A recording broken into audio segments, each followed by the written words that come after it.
कैसे ली मैंने अपनी car Audi A4 0% interest rate पे। वीडियो में बने रहिए जानने के लिए। Hello everyone, welcome back to my channel Indo Canadian Desi. I hope आप सब बहुत बढ़िया होंगे। तो गाइस, आज की वीडियो में हम बात करने वाले हैं कैसे कनाडा में गाड़ी ली जाए, इसके क्या क्या डिफरेंट ऑप्शंस होते हैं और कैसे मैंने अपनी गाड़ी 0% इंटरेस्ट रेट पे ली। सबसे पहले बात करते हैं कि अगर आपको गाड़ी की जरूरत है या नहीं, if you are living in downtown और मे be living in an area where the public transportation system is really good, then you can easily avoid this expense, क्योंकि ये भी एक एडेड एक्सपेंस होता है आपका मंथली। जब मैं इनिशियली स्टार्टिंग में आया था, मैंने भी कई साल गाड़ी नहीं रखी थी, क्योंकि आपको इंश्योरेंस एंड काफी एडिशनल कॉस्ट, मेंटेनेंस, वो सब ऐड हो जाती है। यहाँ पे दो वेज है गाड़ी लेने के, बाइंग एंड सेलिंग। अब उसको भी डिसाइड करने से पहले जो बेसिक रिक्वायरमेंट है कि आपके पास लाइसेंस होना चाहिए। गाड़ी जब आप डिसाइड करते हैं अपने बजट के हिसाब से आपने कौन सी गाड़ी लेनी है, आपको हाई एफिशिएंट कार चाहिए या फिर आपको लग्जरी कार चाहिए, सेडान चाहिए, और यू नीड एन एसयूवी, आपके depending on your family size, आप वो डिसाइड करें। उसके बाद आप चेक करें, जब आप गाड़ी डिसाइड कर लेते हैं, कि आपको उस पे आपके पोस्टल कोड पे कितनी कार इंश्योरेंस मंथली बैठती है। वो आप कई यहाँ पे इंश्योरेंस कंपनीज हैं ओंटारियो में, जहाँ पे आप ऑनलाइन जाके कोड रिक्वेस्ट कर सकते हैं। So that will give you a tentative idea of an amount that you will paying every month. पहले बात करते हैं लीजिंग की। So what is leasing? Leasing is where you do not own the car, you are paying to use a car for a fix period of time. तो इसमें क्या होता है कि एक टर्म होता है, 2 साल होगा, 3 साल होगा, एंड उसके बाद आपके पास ऑप्शन होती है, इधर you can buy out the car or you can upgrade to a newer model, and it's very much like renting, but इसमें आप ज्यादा टाइम के लिए गाड़ी यूज कर रहे होते हैं। तो अब बात करते हैं प्रोज एंड कॉन्स की।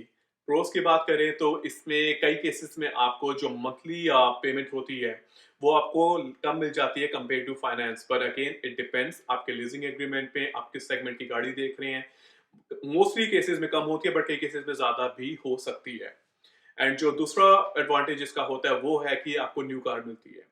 सो अगर आपका 3 साल का लीज है या 4 साल का लीज है, you will be driving a brand new car for the next 3-4 years। And अगर आप शौकीन है नई नई गाड़ी के, so after 4 years you can upgrade yourself to a brand new car. तो हमेशा आप नई गाड़ी ही चला रहे हैं, which is really good. And तीसरी बात जो इसमें होती है कि you are actually paying for the depreciation amount of the car. So as we all know, गाड़ी जो है डेप्रिशिएटिंग एसेट है, क्योंकि उसकी वैल्यू जिस दिन आप खरीदते हैं इससे कम ही होती रहती है।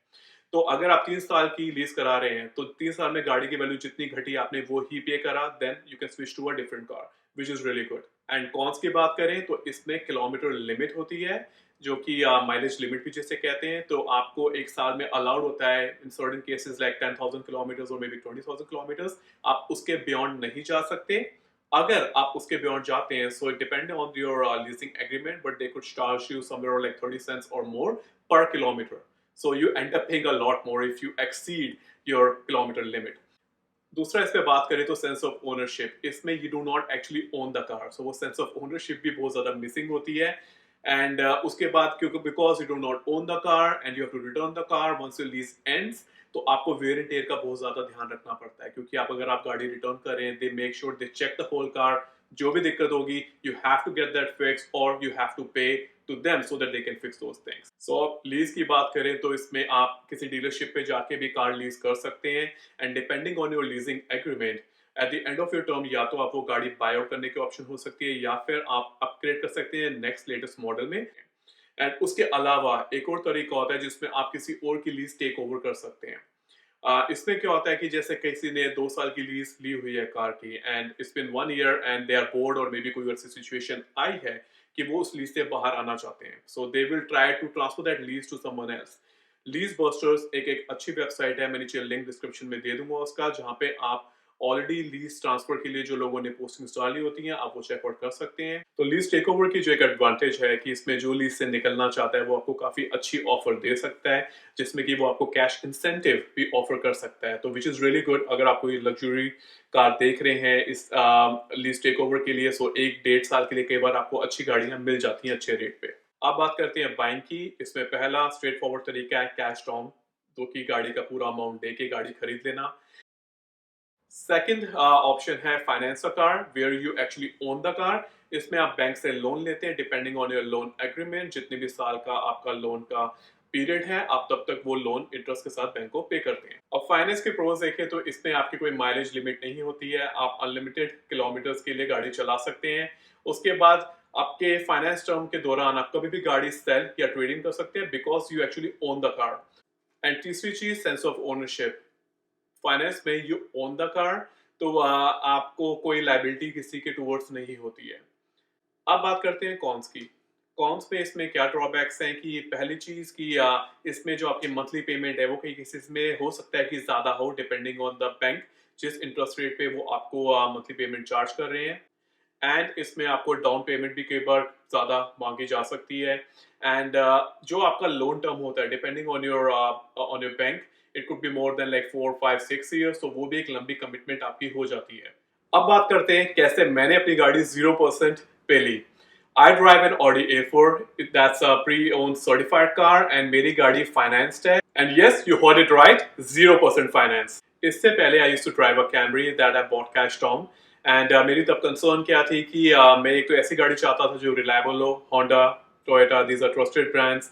एंड अगेन मेरी कंसर्न थी कि इंश्योरेंस कम से कम होनी चाहिए एंड मुझे कोई मंथली एडिशनल एक्सपेंसेस नहीं चाहिए थे apart from the car insurance. And then मैं अपग्रेड करना चाहता था, so I started shop around for car. तो फिर मैंने गाड़ियों की रिसर्च करने में ऑनलाइन काफ़ी देखा। There is a website called Auto Trader, उस पे मैंने काफ़ी गाड़ियाँ एक्सप्लोर करी and I finalize 3 or 4 cars. And फिर ये ऑडी के शोरूम पे मैंने 2 3 गाड़ियाँ पसंद करी थी। I called them, I booked an appointment for a test drive. So then when I went into the showroom, I found the car that I wanted to buy. And then I sat down with the sales associate and we started negotiating. उसने जो शुरू किया था उसने शुरू किया था 2.9% से। एंड मैं धीरे धीरे थोड़ी थोड़ी डाउन पेमेंट बढ़ाता गया। He started coming down. पहले इनिशियली वो अपने मैनेजर से बात करके ही came down to 1.9%, but don't feel shy, negotiate करते रहिए। I kept on negotiating and after that finally he spoke to his manager, he came back, he told me sir I give an offer that you can not refuse, and he said 0%। Because I convinced him कि आज मैं गाड़ी लेके ही जाऊंगा, and he was completely sure when he offered the 0%, he's like, I know आप गाड़ी लेके ही जाओगे या गाड़ी आपको पसंद है। So that's how you can negotiate, never feel shy। आप देखिए कि आपकी मंथली पेमेंट आप कितनी कम से कम बनवा सकते हैं, क्योंकि मेरी वही एक कंसर्न थी कि मेरी मंथली पेमेंट कम से कम होनी चाहिए जी। तो मुझे डाउन पेमेंट थोड़ी बम्प अप करनी पड़ी नेगोशिएट करने के लिए without hurting my pocket. And I was able to get this offer. And also I notice one thing कि मैंने ये गाड़ी दिसंबर में ली थी। जब आप ईयर एंड पे जाते हैं तो आपको काफी अच्छी ऑफर्स मिल जाती हैं। तो guys that's it for today. I hope ये जो भी इन्फॉर्मेशन मैंने आपसे आज शेयर करी है आपकी जो न्यू कार बाइंग या लीजिंग जर्नी में हेल्प करे। एंड अगर आपको लगता है आपके फ्रेंड्स के काम आ सकती है, प्लीज उनके साथ भी शेयर करें। Please do like and subscribe to my channel and keep supporting. Thank you so much. That's it for now. Signing out, Indo Canadian Desi.